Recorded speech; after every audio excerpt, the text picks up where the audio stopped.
नमस्कार प्यारे दोस्तों, स्वागत है पुनः एक बार अपने इस YouTube चैनल टॉपर गैलेक्सी में। प्यारे साथियों, इस वीडियो पे मैं आपको बताने वाला हूं 12th हिंदी का एक महत्वपूर्ण क्वेश्चन जो कि आपके बोर्ड परीक्षा में 5 नंबर के लिए आता है। तो चलिए मैं आपको जल्द से इस क्वेश्चन को सॉल्व करा देता हूं। इस तरीके से अगर आप लिखते हैं पंचलाइट कहानी, तो देखिए यहाँ पर आपको क्या करना है, जैसे जैसे मैं आपको बता रहा हूँ सिर्फ कॉपी में आपको ऐसे ही लिख के चले आना है, क्योंकि आप सभी जानते हैं। यहाँ देखिए क्या होता है, अगर आप कहानी को अच्छे तरीके से पढ़ते हैं अपनी किताब से और आप चाहें कि हम जैसा किताब में लिखा है वैसा ही लिखें, तो आपका टाइम जो है ना बहुत ही ज़्यादा वेस्ट हो जाएगा और मिलने आपको सिर्फ 5 ही नंबर हैं। तो वैसे में मैं आपको यहाँ पर बताऊंगा शॉर्ट तरीका, जिससे आपको क्या करना है, जितना मैं आपको बताऊंगा उतना ही आपको लिख देना है। अब क्वेश्चन देखिए कई प्रकार से आता है। पंचलाइट कहानी का सारांश लिखिए, कि कभी कभी क्वेश्चन आ जाता है हाथों में रहेगा, उसी में पंचलाइट कहानी का उद्देश्य बताइए। तो देखिए जितना मैं आपको बताऊंगा इतना ही आपको लिख के चले आना है। आपको 1 से 1.5 पेज में पूरी कहानी को समाप्त कर देना है, ठीक है। तो चलिए शुरू करते हैं, ज़्यादा टाइम वेस्ट नहीं करेंगे। आपको सबसे पहले देखिए पंचलाइट कहानी आप जानते हैं कि इंपॉर्टेंट है ही, ये आपका लगभग 100% आपका आना ही आना है। तो देखिए सबसे पहले आपको क्या करना है, कहानी का थोड़ा सा परिचय शुरुआत में आपको दे देना है। जैसे यहाँ पर है कि फणीश्वर नाथ रेणु द्वारा रचित पंचलाइट एक प्रसिद्ध वातावरण, ठीक है, एवं ग्रामीण जीवन पर आधारित एक कहानी है।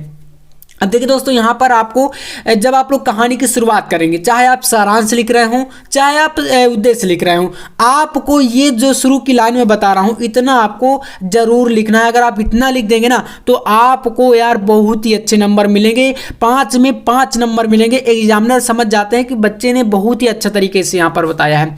तो यहाँ पर इतना हो गया कि ग्रामीण परिवेश पर आधारित एक कहानी है ये, और इसके माध्यम से रेणु जी ने, यानी कि फणीश्वर नाथ रेणु जी ने बिहार के एक ग्रामीण जीवन का जीता जागता चित्र प्रस्तुत किया है।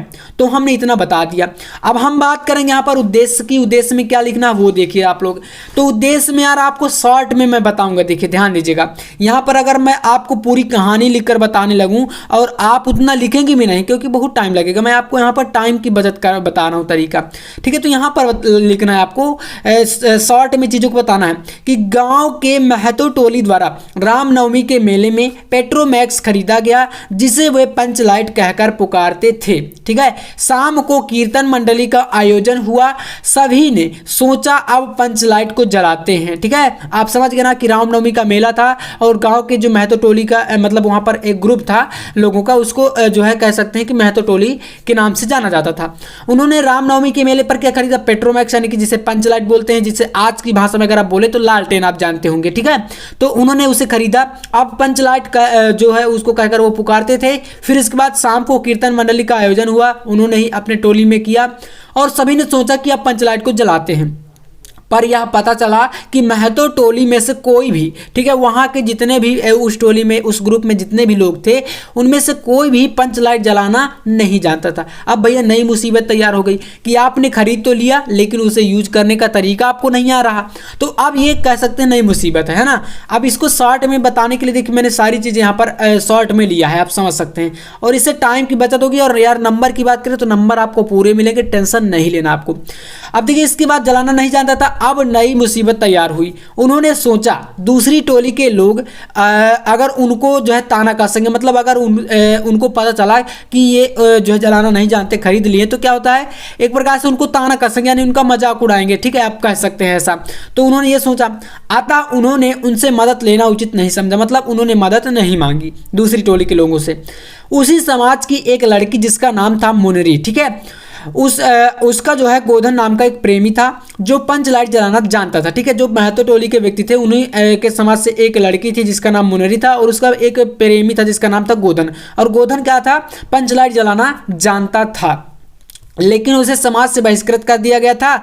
और इसमें काफ़ी सारी चीज़ें हैं, मतलब वो क्या करता था, उसको बहिष्कृत क्यों किया गया था उसका भी रीजन है। तो आपको उस रीजन को, सारी चीज़ों को अगर लिखना चाहें तो शॉर्ट में लिख सकते हैं, बाकी अगर आप नहीं लिखना चाहें तो आप इतना भी बता देंगे तो नंबर आपको मिल जाएंगे, ठीक है।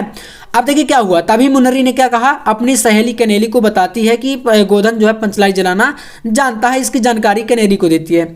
अब इसके बाद क्या करना है, तब गोधन को बुलाया जाता है, जब मतलब समाज में बात फैलती है तो उसको बुलाया जाता है और वह पंचलाइट को जला देता है, ठीक है। गोधन पंचलाइट को जला देता है, डायरेक्टली इतना आपको बता देना है।